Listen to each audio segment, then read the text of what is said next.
Alam nyo guys, hindi ako political vlogger, hindi ako political analyst or whatsoever. Kasi ako hindi ko lang mapigilan na makialam dahil alam ko eh. Oh. So before anything else, you just subscribe my YouTube channel, Dragon Ball Reaction Channel. Para naman, during live, makaakyat kayo. Mag-usap-usap tayo about what happening in our country. Hindi ito yung kategori ko. Yung kategori ko, yan, panoorin ninyo. At ito, sasabihin ko sa inyo, kung ganito kamahal yung mga bilihin natin, yung mga necessity needs natin, yung mga services natin, hindi ganito yung sweldo, yung tamang sweldo. Yung minimum wage natin, aabot na yan ng 1,000.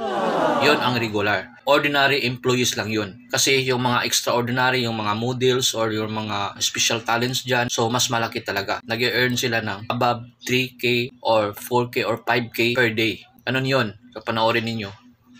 He's actually pretty prosperous. He's making close to $40,000 a year. But what are you laughing at? You're How laughing much a year? Very, very low income.